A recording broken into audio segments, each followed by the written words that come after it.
बिस्मिल्लाहिर्रहमानिर्रहीम। आज के प्रोग्राम के साथ मैं हूं नसरुल्लाह मलिक। नाज़रीन, बुखलाया हुआ भारत इश्तियाल अंगेजी पर उतरा हुआ है। हर रोज पाकिस्तान के खिलाफ बयान दिए जाते हैं। पाक फौज के तर्जमान ने वाजे किया है कि अगर भारत ने कुछ ऐसा मुहिम जोई करने की दोबारा कोशिश की तो मुंह तोड़ जवाब दिया जाएगा। पाकिस्तान की अवाम और फौज पाकिस्तान मुल्क का दिफा करना खूब जानती है और इस बार ऐसा सबक सिखाया जाएगा कि भारत हमेशा याद रखेगा। पिछले कई रोज से हिंदुस्तान की लीडरशिप मुख्तलिफ किस्म के बयान दे रही है और इश्तियाल अंगेजी के बयान के बाद पाक फौज के तर्जमान ने वाजे कर दिया कि इस किस्म के बयान जनूबी एशिया में अमन और इस्तेकाम के लिए संगीन खतरात का बायस बन सकते हैं। दूसरी तरफ अगर देखा जाए तो इस वक्त पाकिस्तान को जो मसाइल दरकार हैं उस पर भी हुकूमत वाजे ऐलान कर चुकी है कि इकानमी को बेहतर किया जाएगा, लॉ एंड ऑर्डर को बेहतर करने के लिए अपनी पूरी सलाहियतें सर्फ की जाएंगी। पिछले चंद रोज से आज़ाद कश्मीर के वाकयात पर भी हुकूमत ने मुज़ाकरात के जरिए उस मामले को हल कर लिया, लेकिन सवाल ये पैदा होता है कि क्या सियासी बहरान जो जन्म लेते हैं आखिर इसके मुहर्रिकात क्या होते हैं। कोई पायदार अमन और पायदार हल हुकूमत को तलाश करना चाहिए। इस पर भी सवालात उठते हैं कि मुल्क के अंदर जो खास तौर पर नेशनल एक्शन प्लान तय किया गया था उस पर आज तक अमल दरामद सूबाई हुकूमतें नहीं कर सकी, जिसके बावजूद जो है वो टेररिज्म सर उठाता है और अफवाज पाकिस्तान को, जवानों को और अफसरान को अपनी जानों के नजराने पेश करने पड़ते हैं।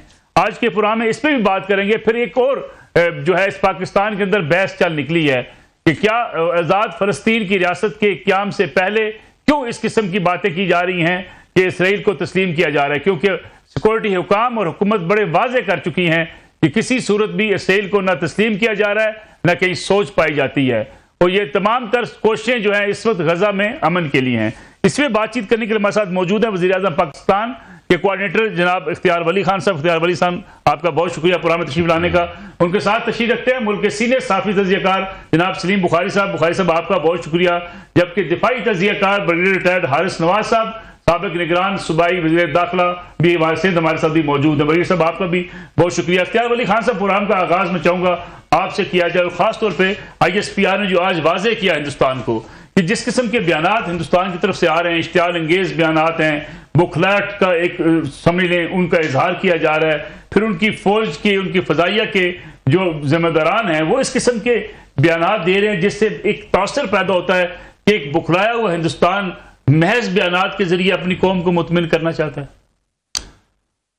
बिस्मिल्लाहिर्रहमानिर्रहीम। बहुत शुक्रिया मलिक साहब। देखें, इसके दो पहलू हैं। एक, आप मत भूलिए कि जब ऑपरेशन सिंदूर आप पे थोपा गया था, हम पे जंग मुसल्लत की गई थी, बावजूद इसके कि आपने बहुत बारहा ये कहा कि अमन को रहना चाहिए और अमन को ही तकवीयत मिलनी चाहिए, जंगे अच्छी चीज़ नहीं है, लेकिन उसके बावजूद आप पे जंग मुसल्लत की गई क्योंकि जब जब इंडिया में कोई इलेक्शन होता है तो बॉर्डर पे तनाव वगैरह, चुनाव और तनाव वहाँ का ये चलता रहता है। बिल्कुल ठीक। अब उनको वो जंग जो आप पे मुसल्लत की गई उसमें उनको लेने के देने पड़ गए हैं। मोदी सरकार इस वक्त कहीं मुंह छुपाने के लायक नहीं है यार। अगर क्रिकेट का मैदान हो तो आपका खिलाड़ी इशारा कर देता है कि राफेल यूं गिरा। अगर आप अमेरिका चले जाएं तो वहां पर अमेरिकी प्रेसिडेंट ट्रंप ने यहाँ पर राफेल की उसका बेज लगाया होता है। ये सीधी सीधी उसको सलवाते ही दे रहे हैं ना सारी दुनिया, तो वो चीज उसको छिड़ा रही है। अब वो जंग जो वो हार चुका है और इलेक्शन तो लाजमी बात है, सियासत भी उसकी गई, जंग भी वो हार चुका, तो उन चीजों को वो मेरे ख्याल में कोई उसको कवर अप और कॉस्मेटिक ग्लास ओवर करने के लिए भड़कबाजी करते हैं। लेकिन वहां पर एक सीरियस एक थॉट ये भी कुछ लोगों में है, जो इंतहा पसंद हिंदू लीडरशिप है उसमें, कि जो बुनियानुल मरसूस में हमने कामयाबियां हासिल की हैं उसको, ये जो ऑपरेशन सिंदूर था ये उसमें एक पॉज आया है और ये इसको हमने दोबारा कंटिन्यू करना है। लेकिन मेरे ख्याल में वो इस तरह की हमाकत नहीं करेंगे, और अगर करेंगे तो इस बार फिर हफ्ते का या 10 दिनों का या 2 हफ्तों का हमने सब्र नहीं करना, फिर ऐसा जवाब होगा। और इस बार जो जंग होगी ना मलिक साहब, मेरे ख्याल में इंडिया की आवाम हमें ये सुन रही होगी, ये मेरे ख्याल में इंडिया के मिटने वाली जंग होगी। वो सफ़े हस्ती से और दुनिया के नक्शे से ये ख़त्म हो जाएंगे, तो फिर वो बात नहीं रहेगी। तो हमारी अल्हम्दुलिल्लाह तैयारी भी पूरी है और दुनिया ने देख लिया इस बार हमारी जो सियासी क़यादत और अस्करी क़यादत अमेरिका के साथ बैठी थी, प्रेसिडेंट ट्रंप के साथ हमने उनसे जहाज नहीं मांगे, बिल्कुल, हमने उनसे मिसाइल नहीं मांगे, हमने उनसे बजटरी रिलीफ नहीं मांगा, हमने उनसे कोई और चीज नहीं मांगी। इस बार हम बराबरी की सतह पर बैठे थे। पाकिस्तान का दिफाई साजो सामान अल्हम्दुलिल्लाह कुव्वत ईमानी से लबरेज है और उसके साथ मुसल्ला है। अब हमें कोई ना किसी का डर है और ना हमें किसी की परवाह है। जंग नहीं चाहते लेकिन मुसल्लत की गई तो इंशाअल्लाह बुनियादन बरसूस पार्ट 2 के लिए वो भी तैयार रहें। बिल्कुल ठीक है। सलीम बुखारी साहब, इंडियन वज़ीर दिफा की जो धमकियां हैं, क्या बेसुकूनी है हिंदुस्तान को या महज अपने अवाम को खुश करने की कोशिश है, या हिंदुस्तान दोबारा कोई ऐसी मुहिम जोई कर सकता है? क्योंकि आज जिस तरीके से बड़ा एक सख्त स्टेटमेंट आई है पाक फौज के तर्जमान की तरफ से भी कि पाकिस्तान जो है वो इस बार शायद इतना जवाब देगा कि जिसकी शायद तवक्को भी नहीं होगी हिंदुस्तान को। समिंग अप कर दी है, बहुत कम गुंजाइश है बोलने की, मैं कोशिश करता हूं। देखिए, पहली बात तो यह है कि हिंदुस्तान ने पहलगाम किया और वो उल्टा उसके गले पड़ गया। उसके बाद उसने जंग मुसल्लत की, वो दुनिया भर में जो हजीमत उठाना पड़ी वो आपके सामने है। लफ्जी जंग जो है वो आजकल हिंदुस्तान में अरूज पे है। ये सारा प्रोपेगेंडा वो अपनी जनता के लिए कर रहे हैं, जिसके सामने उनकी दिफाई बड़कें जो है और जो उनकी दिफाई सुपीरियरिटी का बुखार था उनको, जो गुमान था उनको, जो वो नाच नाच के कहा करते थे मोदी के रफेल आ जाए तो फिर देखें हम क्या करते हैं। तो इतनी जबरदस्त जिल्लत का सामना करना पड़ा है उन्हें कि अब उनको कोई जगह दिखाई नहीं देती, कोई उनके पास जवाब नहीं है कि वो अपनी आवाम को कैसे सामना करें। पार्लियामेंट में जो जूतम पजार हो रही है और ख़ासतौर से कांग्रेस के लीडर राहुल जो गांधी जो है वो जो यानी सलूक कर रहे हैं इस वक्त नरेंद्र मोदी से, वो बैठे होते हैं पार्लियामेंट में और एक लफ्ज़ बोलने की हिम्मत उनमें नहीं है इसके जवाब में। तो इन सारी चीज़ों को मद्देनजर आप रखें तो फिर आपको समझ आ जाती है कि ये जो इस वक्त बकवास शुरू है, ना तो नरेंद्र मोदी की धमकियों ने कोई काम किया, ना उससे पहले अजीत डोवल की साजिशों ने कोई काम किया जो पाकिस्तान में तखरीबकारी से लेकर दहशतगर्दी तक के जिम्मेदार थे, जो सी पैक के दुश्मन थे पाकिस्तान और सी पैक को तबाह करना चाहते थे। इन सब नाकामियों के बाद आप उनको भौंकने की इजाजत तो देंगे ना, इतना जुल्म तो ना करें आप। जहां तक दोबारा जंग छेड़ने का ताल्लुक है, मैं आपको बिल्कुल जिम्मेदारी से यह कह रहा हूं कि जो सरप्राइज उन्हें मई की जंग में मिला उससे 10 गुना ज्यादा सरप्राइज उनको अगर उन्होंने दोबारा ये हरकत की तो वो मिलेगा। कैसे मैं कह रहा हूं, क्यों कह रहा हूं ये, उन्हें यही समझ में नहीं आया कि पाकिस्तान की दिफाई हिकमत अमली क्या थी, पाकिस्तान की स्ट्रेटजी क्या थी, पाकिस्तान के पास इक्विपमेंट्स क्या थी, पाकिस्तान के पायलट्स की ट्रेनिंग क्या थी। दुनिया भर में राफेल हो चाहे F-35 हो, उन सब की रेपुटेशन के मुकाबले में अब F-17 थंडर की रेपुटेशन बहुत बेहतर है।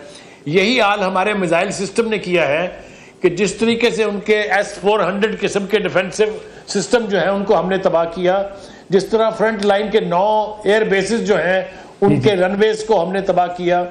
तो मेरा नहीं ख्याल कि वो जुर्रत करेंगे कभी दोबारा दूसरा हमला करने की, क्योंकि अब हम पहले से बेहतर तैयार हैं। हमने भी उनके गट्स भी देख लिए हैं, उनकी हिम्मत भी देख ली है। अब हम उससे 4 गुना ज्यादा तैयारी करेंगे। और अगर हिंदुस्तान ने ये गलती की तो जैसा इख्तियार वली ने कहा, ये जो कुछ उनके साथ होगा ये फिर उनकी सिलेबस की किताबों में आने वाली हिंदुस्तानी नस्लों को पढ़ाया जाएगा। बिल्कुल ठीक है। हारिस नवाज साहब, आप एक आखिरी बात में आखिरी बात जी बुखारी साहब, आखिरी बात अर्ज कर दूं। देखिए, 4 बड़े फ्रंट थे। एक तो यह था कि इंटरनेशनल आइसोलेशन जिसका शिकार हिंदुस्तान हमें करना चाहता था, आज जो उसकी हालत है वो उसके अपने लीडरों की जबानी सुन लीजिए। दूसरा था डिप्लोमेटिक फ्रंट। डिप्लोमेटिक फ्रंट पर हम जहां जहां गए, जहां जहां हमने अपना बयानिया बयान किया, सब ने उसको क्रेडिबल समझा, हमारे बयानिया को तस्लीम किया गया। दूसरी थी दिफाई हजीमत, जो दिफाई तौर पर हिंदुस्तान को शिकस्त हुई। वो अब आप जीन बुक ऑफ डिफेंस पढ़ लीजिएगा थोड़े दिनों के बाद, उसमें आपको एक चैप्टर के तौर पे मिल जाएगा कि अपने से 10 गुना बड़ी फोर्स को, अपने से 10 गुना बेहतर एयरफोर्स के साथ जो हमने सलूक किया। Last but not the least, media जो उसका बहुत बड़ा प्रोपेगेंडा टूल था, जो जिल्लत उसकी हुई है पूरी दुनिया में, और जिस बरकरफ्तारी से उन्होंने खुद माफिया मांगी है कि हमने झूठ बोला और पाकिस्तान ने जो पाकिस्तान के मीडिया ने जिस जिम्मेदारी का सबूत दिया, मेरे ख्याल से ये दोनों ही चीजें तारीख के पन्नों में लिखी जाएंगी। बिल्कुल ठीक है। हारिस नवाज साहब, अगर मैं प्रेस रिलीज जो जारी की गई ISPR की तरफ से, उसकी 2 लाइंस अगर आपके सामने रखूं कि हम खबरदार करते हैं कि मुस्तकबिल में कोई तनाज़े तबाहकुन तबाही का बायस बन सकता है, हम बगैर किसी हिचकिचाहट या रोक टोक के पूरी अज़म के साथ जवाब देंगे। पाकिस्तान के अवाम और मुसल्लह अफवाज जंग को दुश्मन की सरजमीन के हर कोने तक ले जाने की सलाहियत और अज़म रखते हैं। बड़ा वाज़ेह पैगाम है ये हिंदुस्तानी लीडरशिप के लिए जो रोज धमकियां लगाती है। आई थिंक बड़ा सोच समझ के नसरुल्लाह साहब ये पाकिस्तान की मुसल्लह अफवाज ने बयान दिया है और इसको इसी तरह सीरियस तरीके से इंडिया को लेना चाहिए और ये वार्निंग दे दी है कि आप जो बात करते हैं ना कि जी हमने वो जो न्यू नॉर्म हमने बना दिया, पाकिस्तान ने न्यू नॉर्म एस्टेब्लिश कर ली है एंड दैट इज डिसाइसिव, उसके बाद destructive and we are going to play hell with you बिल्कुल with the support of people of Pakistan. एक एक कोने में जाएंगे, आपके इंडिया की टेरिटरी में जाएंगे और तुम्हारा वो हाल करेंगे कि तुम्हारी नस्लें याद करें। डोंट टेक पंगा विद अस, ये है फौज का बयान। नंबर 2, सलादा मुझे बताए कोई फौज का चीफ आर्मी स्टाफ जो इतनी बड़ी फौज का बंदा हो वो ये कह सकता है कि हमने बहुत सोच विचार के बाद अटैक करेंगे। क्या इसका मतलब ये है कि आपने पहला अटैक अंधों की तरह किया था, आपने अपनी फौज को झोंक दिया थे कुएं के अंदर, ना आपने प्लानिंग की, ना आपने कोई अपने ऑपरेशन प्लानिंग की, ना आपने कोई ट्रेनिंग की और आपने अंधों की तरह हुकूमत के और अटैक कर दिया। हैव अ हार्ट, ये आपकी कमांड लेवल है। आपकी प्लानिंग ये होती है, फील्ड मार्शल आसिम मुनीर ने की थी कि आपको वार्न किया था कि लड़ाई मत करें, वी वांट पीस, लेकिन अगर लड़ाई आप करेंगे तो फिर इसको खत्म हम करेंगे। एग्जैक्टली वही हुआ कि 6 घंटे में इतनी बड़ी फौज, इतना बड़ा दुश्मन 6 घंटे में घुटने टेकने मजबूर हो गए, जाके ट्रम्प के बाद बैठ के जाके ये दे डोंट रियलाइज कि आप जो पहले एक ड्रम पीटते रहे ना कि हम टेररिज्म हमारे पास हो रहा है, हम बड़ा पेंट पिक्चर करते रहे, दुनिया ने आपका काला मुखड़ा देख लिया। They know you are basically global terrorist. आप इस साउथ एशिया को डिस्टेबलाइज कर रहे हैं। आप ये जिंगो सिस्टम जो करते हैं ना, ये स्टेटमेंट डोंट गिव प्रोवोकेटिव, ये आप अपने अवाम को देंगे इधर पड़ के, पाकिस्तान को कोई फर्क नहीं पड़ता। बिल्कुल ठीक। DGISP ने बड़ी क्लियर एक बात की थी, if you ever do miss adventure next time we will take it to your eastern side Calcutta और रिफाइनरी, 50% इकोनॉमिक लॉस तुम्हारा तबाह करके रख देंगे। नसरुल्लाह साहब, एक इंच इंडिया का हमारी मिसाइल रेंज के अंदर ये रियलाइज नहीं करती हैं कि इन्होंने अभी भी 2 मुल्कों में न्यूक्लियर वार कर लड़ाई कराई थी, इसकी इनको समझ नहीं कि इसके डायनामिक्स जो होते हैं ये कहाँ कैटास्ट्रोफिक हो सकता है। ये डोंट रियलाइज, इतने इरिस्पॉन्सिबल मुल्क है। यही तो दुनिया ने रियलाइज किया कि India is a highly irresponsible nuclear country और Pakistan highly responsible mature nuclear country with very strong professional battle hardened army. ये फर्क जिससे ये आइसोलेट हो गए हैं, रीजनल स्टेबलाइजर पाकिस्तान बन गया है, दुनिया पाकिस्तान को सुन रही है, इनको इस बात की समझ नहीं आती है। सेकंड, न्यूक्लियर थ्रेट की जो बात करते हैं इनको नहीं समझ आती है, टोटल डिस्ट्रक्शन। बिल्कुल ठीक। ये इनको मेरे ख्याल में इनके दिमाग ही नहीं है। एक चीफ आर्मी स्टाफ कह रहा है कि जी हम पूरी तैयारी करके हैं, तो पहले क्या अंधों की तरह तुम आए थे। I think this is a very clear warning, better wake up, don't take any पंगा, we will play hell out of you, तुम्हारी नस्लें याद करेंगे। बिल्कुल ठीक है। ब्रिगेडियर साहब, एक मुश्तमिल ब्रेक प्रोग्राम में शामिल करें, वापस आते हैं शॉर्ट ब्रेक के बाद।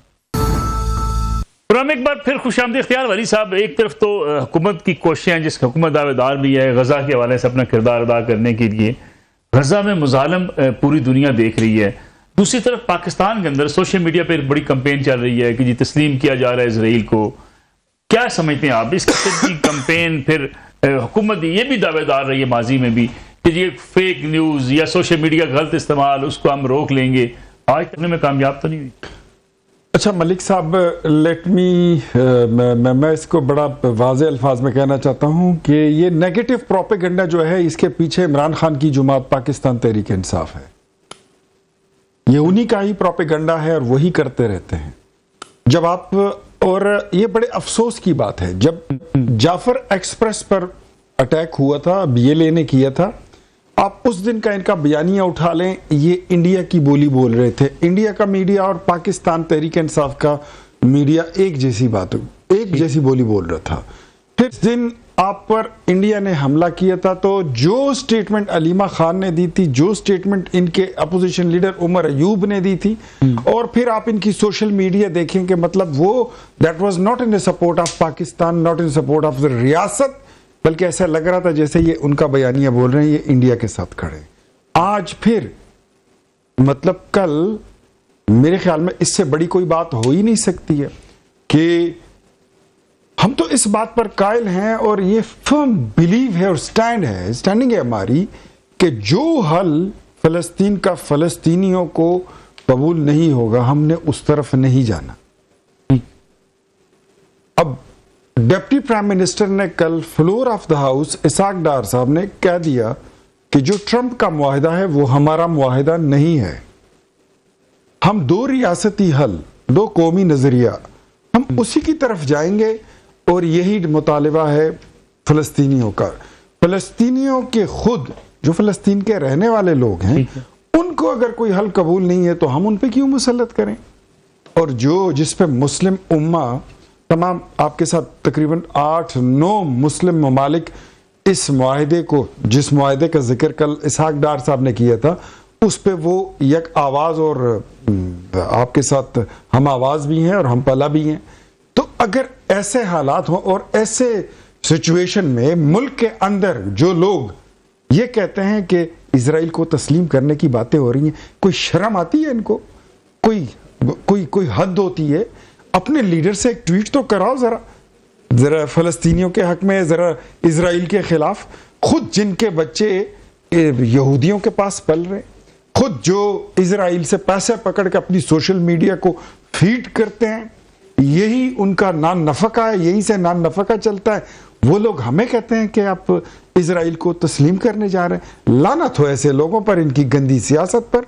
हम ना कभी इजराइल को तस्लीम किया है, ना कभी करेंगे, और इस मसले का हल वही होगा जो फलस्तीनियों को काबिल कबूल होगा, मुस्लिम उम्मा को काबिल कबूल होगा। एक बात मैं ऐड करूं, मलिक साहब, आप बुखारी साहब की तरफ जाना चाह रहे हैं, मैं समझ गया हूं कि हम इसमें इतने फरीक हैं कि जो हल मुस्लिम उम्मा और फलस्तीन के जितने तंजीमें हैं और उसकी सियासी क़यादत है उनको कबूल होगा, उसी की तरफ जाना है। अगर कोई दूसरा हल हुआ,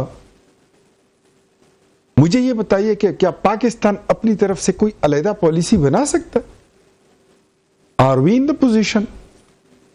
कौमी बुनियाद पर आप देख लें, मजहबी बुनियाद पर देख लें, सियासी बुनियाद पर देख लें, क्या इज इट पॉसिबल कि हम कोई अलग से नैरेटिव ले लें जो वहां के लोगों को कबूल ना हो, या हम अपने किसी जज्बात की तरफ हम चले जाएं? नो, इस तरह के बड़े मसाइल का बड़ा हल निकालने के लिए देरपा हल सबसे पहले तो वहां पे जंगबंदी होनी चाहिए। उनकी नस्ल कुशी हो रही है, इधर ये लोग शाम होते ही ना सोशल मीडिया पर बैठ के इन्होंने धमा चौकड़ी लगाई होती है। ओ यार, ये कोई डी चौक के जलसे हैं?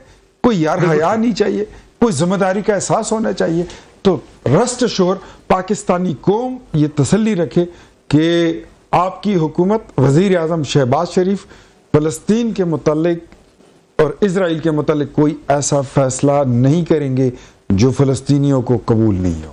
सलीम बुखारी साहब, वजीर आजम कहते हैं कि जंग बंदी के करीब गजा में हम पहुंच चुके हैं, बड़े पुरुमीद हैं वजीर आजम शहबाज शरीफ साहब। क्या आपको लगता है, क्योंकि हमास ने भी जो है फलस्तीनी रियासत के क़याम तक हथियार न डालने का ऐलान किया है, गजा में अमन कायम होता हुआ जल्दी आपको नजर आता है?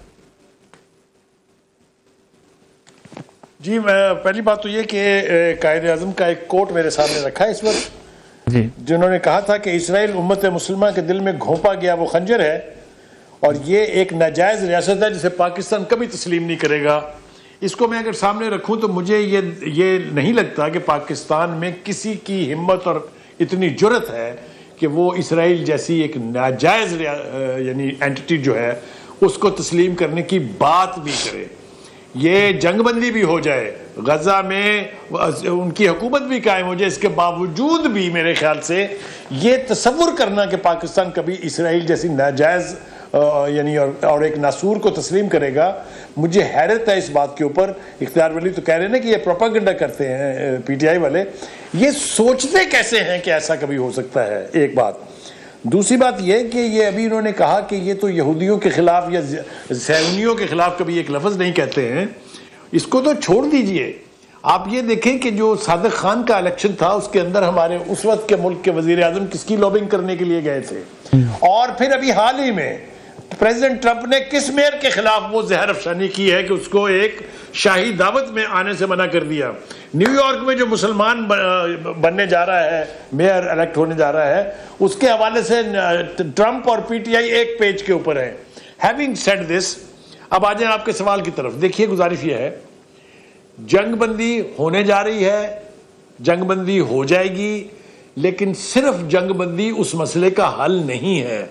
जंगबंदी का मतलब यह है कि जो जेनोसाइड जारी है, जो इंसानियत का कत्ल किया जा रहा है, जिसमें मेरे जाती ख्याल में प्रेसिडेंट ट्रंप और नेतन्याहू एक से मुजरम हैं, दोनों ही फलस्तीनियों के कातिल हैं।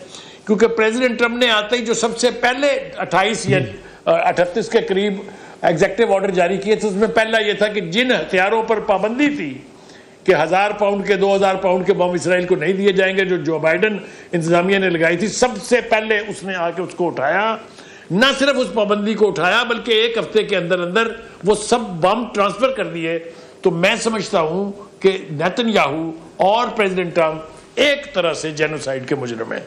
एक हैविंग सेड दिस, देखिए बात यह है कि सबसे बड़ा जुर्म उस खित्ते में बसने वाले मुसलमान ममालिक और मुसलमानों की तंजीमात, जिसको जो OIC है, जिसको मैं हमेशा कहता हूं OIC, क्योंकि जब सानेहा हो जाता है उसके काफी अरसे के बाद फिर वो कहता है OIC, मुझे तो पता ही अब चला है। यही हाल अरब लीग का है।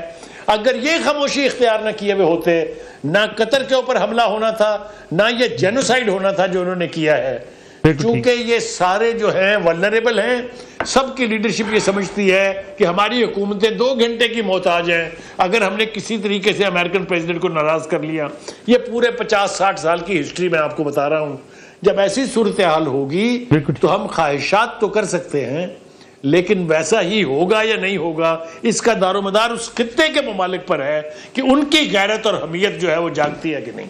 जी बिल्कुल ठीक है। हारिस नवाज साहब, जी मैंने इख्तियार वली साहब से भी पूछा था कि हमारे यहाँ सोशल मीडिया पे मुख्तलिफ जो कंपेन चलाई जाती हैं, हुकूमत ने कई बार कहा जी कि उसके ऊपर रिस्ट्रिक्शन लगाई जाएगी, लोगों को जो है ख़ास तौर पे ऐसा इबाहम पैदा करने की इजाज़त भी नहीं होगी, लेकिन हर रोज़ सोशल मीडिया पे एक बड़ी भरपूर नेगेटिव मुहिम चलाई जाती है। खा वो आज़ाद कश्मीर के मामलात हों, खा वो इसराइल को तस्लीम करने के हवाले से हों, खा मुल्क की सिक्योरिटी के मामलात हों, लेकिन हुकूमत उसमें कोई कामयाब हो नहीं पाई। आप खुद सिक्योरिटी के मामलात को देखते रहे हैं, ना नेशनल एक्शन प्लान पर अमल दरामद सही तरीके से होता है, ना साइबर क्राइम जो है उनको हम रोक पाते हैं। लेकिन नसरुल्लाह साहब, ये चीजें जो है ना, ये बात ये है कि अगर सोशल टीम, मीडिया की टीम जो बाहर बैठी पीटी की, अगर वो ऐसी, इसका अल्टरनेटिव क्या है? We must have our own counter narrative. Top के सोशल मीडिया की टीम हमारी होनी चाहिए जो अपना नैरेटिव बनाए और उसको सोशल मीडिया पे लेके जाए, put them on the back foot. आप उनको सुनते जाएंगे, वो शेयर ओवर करते रहते हैं। हमने तो कोई अल्टरनेट ढूंढा। इतनी IT क्वालिफाइड हमारे पास लोग हैं पाकिस्तान में। इन बच्चों ने, जिन्होंने इंडियन के साथ इंडियन का वो हाल किया कि आपके सामने हमारे एयरफोर्स और ग्राउंड को उन्होंने सिंक्रोनाइज कर दिया। ये हमारे यंग लड़कों ने की है, IT क्वालिफाइड, इतनी बड़ी अचीवमेंट है। ये कांट वी हैव काउंटर में नैरेटिव टीम बनाया, वो इसका नैरेटिव बिल्ड करे, उसको काउंटर करे। हम नहीं करे ये देखिए, हर जगह फौज तो नहीं हो सकती। फौज काउंटर टेररिज्म भी कर रही है, फौज लड़ाई भी कर रही है, फौज आपके सामने जहां भी जरूरत पड़ती कर रही है। फील्ड मार्शल दुनिया में जा रहे हैं पाकिस्तान के लिए, हर जगह बात कर रहे हैं, उनको लोग सुन भी रहे हैं, बात भी कर रहे हैं। बट देन टेररिज्म और ये जो सोशल मीडिया, इसको करने के लिए all elements of national power और illegal spectrum all have to be get together. Counter terrorism के खिलाफ भी लड़ें और साथ इसके खिलाफ भी करें। एक सबसे इम्पोर्टेंट चीज है। सेकंड, देखिए जो बात करें ना गजा की, बात ये कि एक तो हमने कमजोरी दिखा दी दोहा में, जब इस्लामिक अरब कॉन्फ्रेंस हुई है, वहां हमने दिखा दिया कि we are not united, we have no strength in ourself, और हम टोटल अमेरिका की मर्जी के मुताबिक चलते हैं, खास तौर पर अरब ममालिक। बिकॉज अरब के तमाम इलाकों में अमेरिका ने फिजिकली एक कब्जा किया, naval base airbase, ground troop, air, जितना उनका कंट्रोल है सारा, वो सारा उनके हाथ में है। This is one of the reason. अब उसके बाद उन्होंने ईरान का हवा करके सारा उनको $1 ट्रिलियन का वेपन है खरीद लिया, उन्होंने रख लिया। इस वक्त उनको ग्रेजुअली अब समझने, रिविजिट करने की जरूरत है। कल को जैसा दोहा पे अटैक हुआ है, क्या अगर इजराइल दोबारा किसी अरब मुल्क पे हमला करता है, आप मुझे बताइए कि अमेरिका किसको सपोर्ट करेगा, इजराइल को या अरब मुल्कों को? ऑब्वियसली इजराइल को, राइट। उन्हें सिर्फ फेस सेविंग के लिए एक मुआहदा कर लिया कतर के साथ कि ये कतर भी स्लीवर्ड होके कि चाइना पाकिस्तान की तरफ ना चल पड़े। सो अभी ये वक्त आ गया है, इसको आप, ये ठीक है मुआहदा होना चाहिए, बड़ा जुल्म हो रहा है, जो कुछ हो रहा है जिस तरीके, लेकिन एक भी इजराइल की हटदर्मी देखें। इवन जो आपको फ्लोटिला आ रहा था, वहां तक कॉन्फिडेंट बिल्डिंग में नहीं दिखाया कि चलो उसको किनारे पे रखने दो, as a goodwill gesture. It's a rogue state, बिल्कुल मस्त आती है on the best of American. तो आप इस वक्त स्टेज पे, ये उनका बड़ा अच्छा पॉइंट है कि हम गैर मुसल्लह नहीं होंगे जब तक इजराइल वहां से विथड्रॉ नहीं करता और इस्लामिक फोर्स वहां पर नहीं आ जाती, पैलेस्टीन अथॉरिटी प्रॉपर अपना चार्ज नहीं ले लेती है। और उसके बाद मैं तो यहाँ तक कहूंगा कि जब पैलेस्टीन की अपनी फौज बन जाए, पाकिस्तान टर्की मिलकर उनको ट्रेनिंग करके हथियार उनके पास आ जाए, देन टाइम के उस वक्त बिल्कुल मुसाद को चाहिए कि वो रिसेंट फोर्स ना बने। फिर जब फौज आ जाती है, then they take it over. तो ये चीजों पे हमें कहीं ना कहीं पूरे इस्लामिक और अरब को इसको बैठ के बात करने की जरूरत है ग्रेजुअली। अच्छा प्रोफेसर साहब, मुझे एक और कमर्शियल ब्रेक लेनी है, वापस आते हैं इस कमर्शियल ब्रेक के।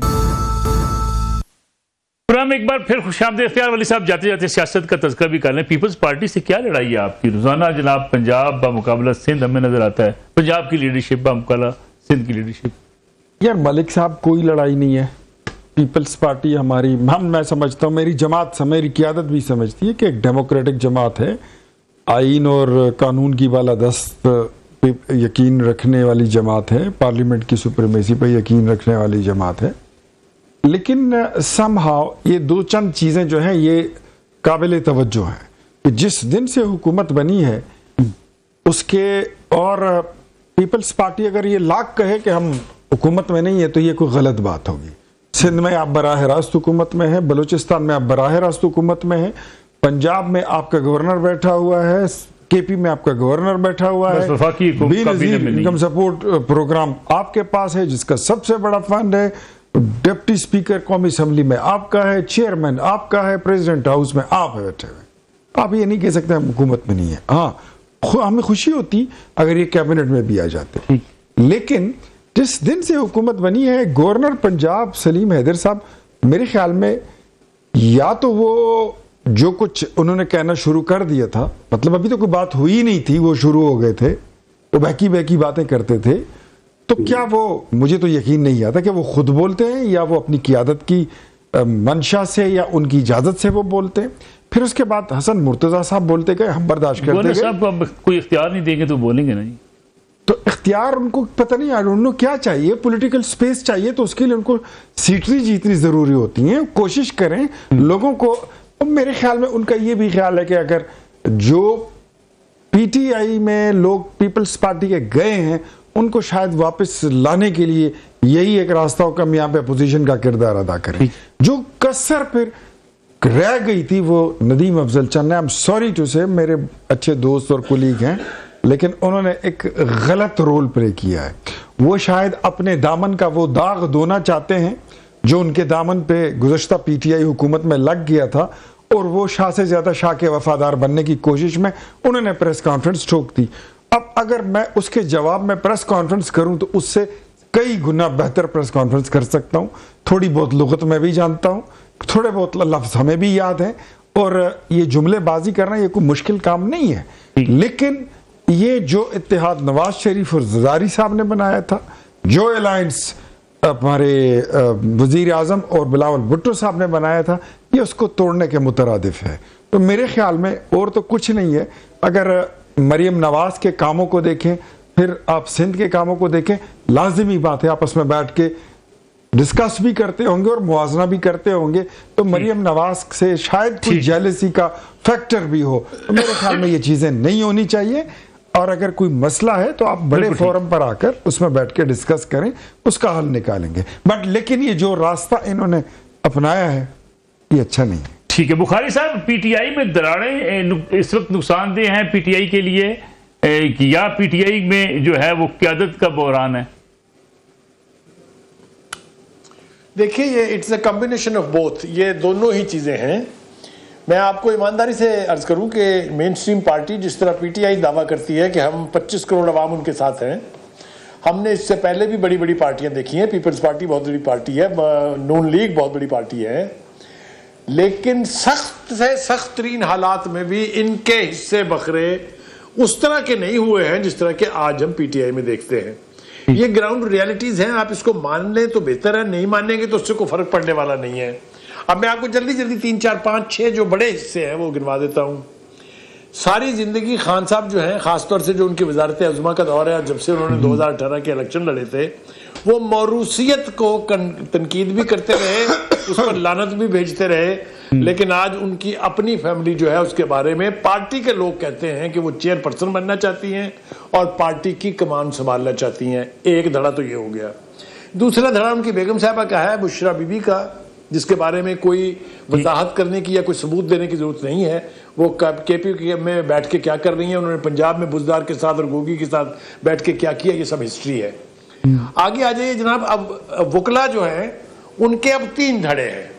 बिल्कुल ठीक। एक धड़ा वो है जो इस वक्त करीब है, इसलिए कि खान साहब ने अपने केसेस तो लड़ने हैं ना, और केसेस पैसे दे के लड़ने का तो वहां रिवाज है नहीं, लिहाजा वो वकला जो करीब तरीन इस वक्त मुकदमे लड़ रहे हैं उनको अहमियत मिल जाती है और वो टॉप हो जाते हैं और पीछे के माइनस हो जाते हैं। नतीजा क्या निकला, इस धड़ेबंदी ने पिछली 20 कॉल्स जो थी उनकी प्रोटेस्ट्स की, चाहे वो लॉन्ग मार्च था, चाहे वो लाहौर पे हमला होना था, सब में आवाम कितनी आई है इसके लिए किसी सबूत की जरूरत नहीं है। बिल्कुल ठीक है, क्योंकि प्रोग्राम का वक्त बिल्कुल खत्म हो गया। हरस नवाज साहब, मैं चाहूंगा आपसे इस पे कमेंट में जरूर ले लूं, एक बड़ा शॉर्ट सा कमेंट। हमारे यहाँ इमोशंस की सियासत या एक दूसरे पे तनकीद करके पॉपुलैरिटी हासिल की जाती है, परफॉर्मेंस का जो है वो कंपटीशन नहीं होता। लेकिन असल में ये सबसे बड़ी हमारे मुल्क में फुकदान है इसका, और खास तौर पे इस मौके पे जबकि मुल्क में पोलराइज सोसाइटी है, लोगों को फर्क है, तो हमें पॉलिटिकल रिकंसिलिएशन की जरूरत है।